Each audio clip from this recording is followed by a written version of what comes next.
I'm Lady Charmaine, and my guests today are known for whipping marriages into shape. They take you through strenuous exercises that will test your emotional and mental stability. But once these trainers are done with you, your once unhealthy areas will become healthy once again. I want you to help me welcome the stars of Marriage Bootcamp, marriage counselors Jim and Elizabeth Carroll, to the show. Welcome to the show. Thank you. It's a privilege. I want to say first, congratulations on the first season, which was Marriage Bootcamp Bridezillas, and the success of the second season. And I wanted to first ask you, because I never really got this from the show, how long have you two been married?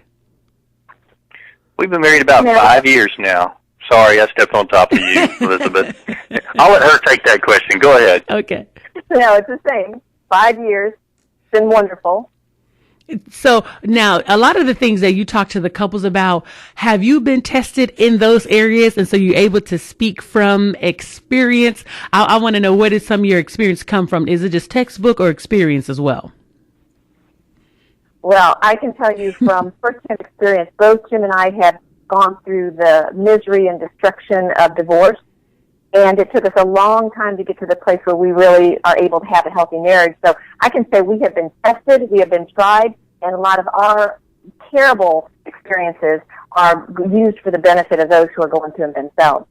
Because the reason why I asked that, because I know when my husband and I, we used to pastor a church, and, we used to do our marriage counseling for couples, and we're able to talk about some of the things we were going through. And I think one of the toughest times we were doing marriage counseling, and we were going through it ourselves, and then able to speak to a couple, because little did they know we're going through that right now. And so being able to talk, even, I think, how they say sometimes you're preaching to yourself when you're talking to somebody, and you need to go home and take your own advice. I'm like, okay, I think I might try that, what I just told them. So that's one of the reasons why I wanted to ask you. But I wanted to know, as marriage counselors, and the issues that you're facing on this show, because there are some real issues on the show, are you able to see a lot of the couples resolve a lot of the issues after the show? Jim, I want to talk to you about that, because I was thinking about Tasha and Byron from last season, and I was curious of how they were doing, because their situation was so tough last season. Well, that's true. We give people a lot of tools as we do the exercises and drills, and so there's a lot of teaching that goes on behind the scenes that is never going to be on the TV show, because it's really kind of on the boring side.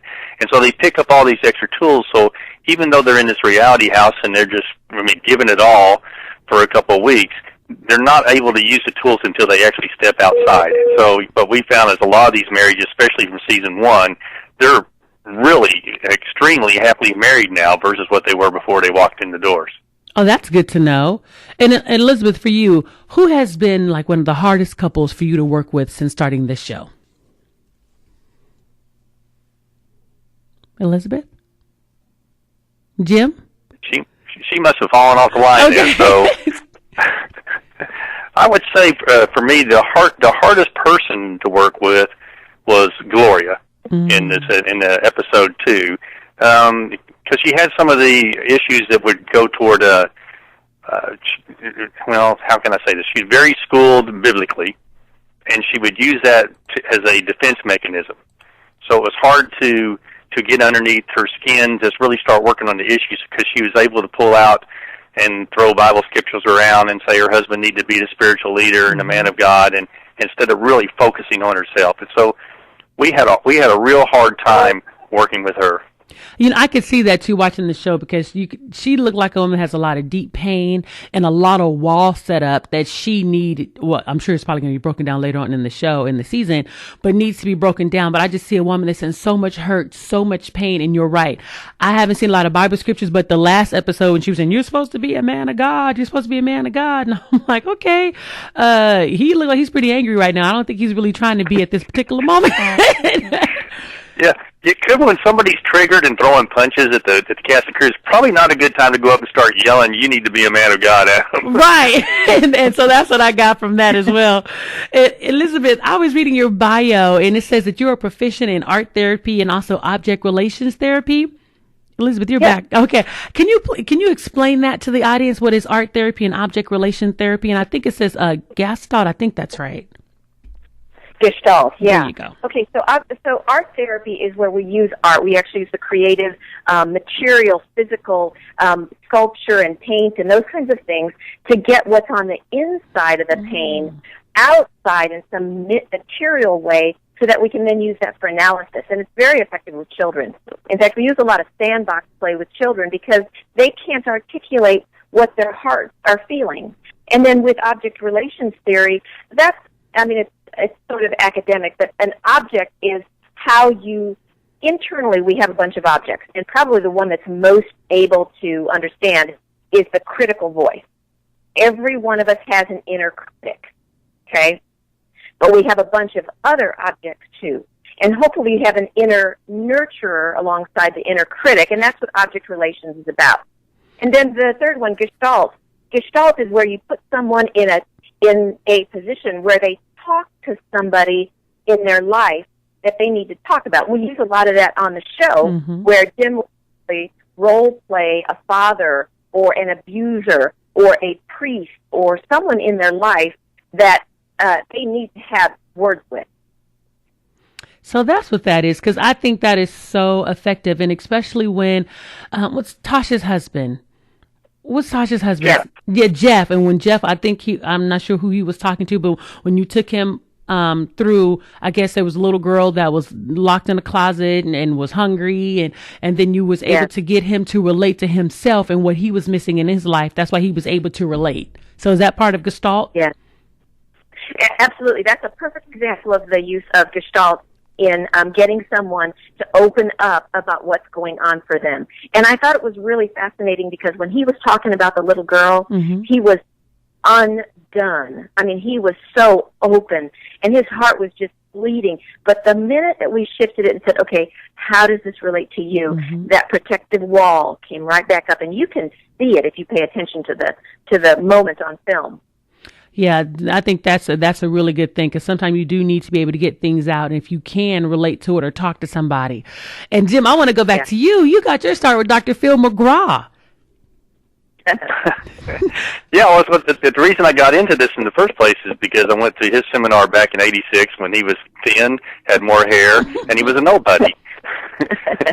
So, and then after I went, during the program actually going through itself, people were coming up to my hotel room and accepting Christ, which is like cool. So 8 years later, I'm going through the Bible study, experiencing God, and trying to figure out what is my mission and purpose in life, what am I supposed to be doing, and it said, go to where God's used you the most. And so I went and did my first boot camp, and 3 people accepted Christ out of the whopping 13 that graduated, and just gone from there. We've been doing it now for 20 years. What a blessing. Now that's a ministry. Yeah. That is beautiful. Because through it all, and so now I'm glad you opened up and you let me know that you're a Christian. Through it all, because I'm sure you probably have some people that are on the show who may not be Christian. How do you balance your spiritual life and what you would say concerning Christ, and just not using that, but then just using just regular, ordinary life experiences in counseling to help them get through? Because we know we could say, you need to pray and really lean on the Lord. But what if they're not Christian or really receptive to that? What other advice would you give them? Well, I always say great psychology and great theology match. And if anything is a mismatch, then something's wrong with the psychology. So everything we use is based on a principle that is grounded in the Word. Everything. And so, and I know you know this from your own walk, but you can be walking your walk without saying a word and people get it. And so, actually, in our regular local boot camp, 20-year boot camp, we're not overtly faith-based. And we talk to a lot of people. We talk to every faith across the board. We talk to some LGBT people that come in. We don't turn anybody away. And the things that we talk about that relate to your relationship, to your sense of purpose, to your sense of self, all those things eventually, if you drive far enough, will lead you to the Lord. Amen. Yeah, what we do in the boot camp we conduct here locally and across the United States is we talk about spiritual damage, and people release a whole bunch of junk, and then they naturally want to have a relationship with God. So we don't have to preach a thing. It just happens, and it's fantastic. Now, the TV show is quite a bit different because you're working with entertainment and producers and and it's really hard to work. How can I say this, Elizabeth? To do exactly what God wants you to do without stepping on a whole bunch of toes. And so you got to be, you got to be kind of careful of what you do, because you don't want to get a bad reputation as being a super preachy person, but you don't want to go over to the other side either. So I probably said that really horribly. So Elizabeth, if you want to clean up, go for it. No, I think you said it exactly, and I can tell you that you can love people and not have to preach a word. Just love them. But Jim, you said it correctly, because that's exactly what I was trying to get across. Exactly what you just said. You know, sometimes it's kind of difficult because you're doing television. You know what I'm saying? And they do want the entertainment part of it. And speaking of the show, Mark and Gloria, on the last episode, and I call it the cheating episode, because when Gloria was out there, the gentleman was washing her feet, and Mark came out there and he exploded. Were you surprised on how Mark reacted, or were you expecting that reaction from him? Oh no, we did not see the 0 to 10 mark that we saw on last. Yeah, so I mean, and you know, he's a wiry, strong guy, even though he's not big like Sean. He was ready to just explode and start busting butt, and his power in his anger took us by surprise. Because it took me by surprise too. Maybe it took it. Elizabeth might have taken you more by surprise than me, but I could see it in him, because Gloria is so hard on him and so tough on him that it was just like boiling up and inside. And I mean, sooner or later it was going to explode. I didn't know it was going to be quite as physical as it was. Because you know who he turned into? He did what I expected Sean to do. I call Sean's Sly Stallone, because he likes Sylvester Stallone to me, a young version. I expected Sean to explode, because he has been so explosive since the season began. And Sean's reaction is what surprised me with Sophia, and how he turned everything towards himself and recognized his own wrong. So I was really surprised at that. Were you surprised, or you expect him to be as calm as he was in that situation? Well, I ran out there to make sure he was going to be calm in that situation, because I didn't know how he was going to handle it. But yeah, there's some of the footage you don't see behind the scenes of Sean. Sean was working really hard from day one about trying to change himself and improve himself for his marriage. He acknowledged, man, I've got all these problems and I need to be fixed. And so when you get somebody like that, I mean, he jumped way ahead of the rest of the group as far as trying to fix himself and being open. But he may take a turn in a future episode, just to give you a heads up. Okay. And Tasha, she seemed to have absolutely no reaction to Jeff. It was like she's so distant. It's like she just turned it off. Like, I don't care what he does. And I couldn't understand that at all. Well, you know, it's the heart of stone. She's got that heart of stone, and that heart of stone is a result of pain. You know, she's been hurt desperately by Jeff's lack of emotional connection to her. And so, you know, I look at both Gloria and Tasha in a similar light, in that both of them have been hurt so badly that their hearts just get turned to stone. Right. Yep, I could see that. And then I wanna flip the tables. You had the opportunity to counsel Juan Pablo and Nikki Farrell from The Bachelor to guide them through managing a relationship post-reality. So what was that like, talking to both of them, especially with Juan Pablo coming out from the reunion show and people having a lot of negative things to say about him? How were you guys able to help him and her after the show? Well, this is such tricky territory, because, you know, we walked to the airport after coming back from New York, and there's a big headline that says, you know, all kind of ugly about those two. And then I flipped through the article, and it says, you know, Elizabeth Carroll said, and I was just so angry, because like your words can get twisted so quickly, but they are not that unusual of a young couple trying to figure out how to do a relationship, and particularly in the harsh light of celebrity and the TV world and all of that. They're young, they're in love, they both got their own personal issues, and we did not see them as this, you know, demon force of crazy that they're being made out to be. That's good. And you know, the thing is, the media can really give you an image that you're not really putting out there or projecting. And I think that's what's so sad when you put yourself in the limelight. The media can take your image and who you think you are and take it and flip it to what they think. I don't know. That's just what I'm seeing, because I talk to so many people in reality television, and it's so sad when I talk to them after we do the interview, just off the cuff. And it's just so sad to hear their heart, because the image that's being put out there is not really them. And they tell me it's all in the editing. And sometimes, you know, some people say, well, they can't edit out what you didn't do. But I think you could put certain things together and say certain things that can put an image out there of somebody that's not really true. That's just my opinion. Right. And, you know, I just want to say Think Factory Production House does such a good job of having integrity in the way that they do their edits. I have not experienced them, you know, creating something out of nothing the way I've seen in some of these tabloids from our interview. That's true. And before we go, I want to ask both of you, Jim and Elizabeth, what do you want the viewing audience to take away from watching Marriage Bootcamp? Because I know there's a reality one that's coming up as well. But what do you want them to take away from this particular season of Marriage Bootcamp? Well, what I'd like to see is what I'd like to see is each person kind of learn as you go along how to be better in your marriage and what you need to look at in yourself that's broken.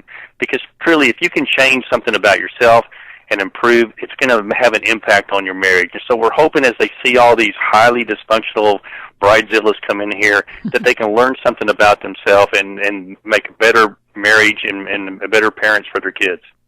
And Elizabeth? And I would like to see people walk away with this notion that it's hard work. If you put the hard work in, you get a benefit and a reward at the end. And number two, I want people to see that they're not alone. You know, like, people struggle in their marriages, and I'm hoping that they're able to relate to some of the people that come to the Marriage Boot Camp and say, wow, I thought I was the only one who felt that way. I thought I was the only one with that struggle. That's one of the things. And then we do get a little bit of teaching in. In fact, Jim had a gal walk up to him in Las Vegas and go, oh my gosh, I watched the show and my husband and I learned how to communicate. That's what we live for. And it's true, because, I mean, it's a learning, teaching lesson from myself. And my husband and I, we watched the show. We've been watching it since the first season. And so you learn so much from it, and you can see yourself in some of those situations. It's like, oh, wow, that was me. And, you know, my husband's able to see himself, too, because I'm just pretty honest like that. You know, I mean, although I'm saved and I love the Lord, but, you know, there's been moments you wouldn't even know if I knew Jesus, because I could just go there sometimes. But, you know, I don't have that halo. I'm just going to be honest with you, because if you've been married before, everybody knows, saved or unsaved, you can have a moment. And I've had many moments. And so my husband and I, we can laugh at them now. That's why we can talk to other people when people ask us to do classes, because I'm just that honest. And people started coming to our church just because we were honest, because they always would say, we thought it was just us until you guys started talking. No, we have the same issue you do. We don't just walk around just with the Bible. Yes, I will blow my top sometimes, and then I got to put the lid back on it and do a lot of apologizing, but we all do. So I want to thank you all for the show, and I thank you for allowing us at the end, we see the couples, you know what I'm saying, really find themselves, and because it can be done. Yeah, well, bless your heart. I'm it thrills me to hear what you just said about your own marriage. Oh, thank you. And I just want to remind the audience to be sure that you check out Marriage Boot Camp on Fridays right there on WEtv at 9 Eastern and Pacific. It is a great show, so make sure you tune in. And Jim and Elizabeth, thank you so much for coming on the show. And I look forward to having you back. Thank you. You're welcome. Us too. Thank you.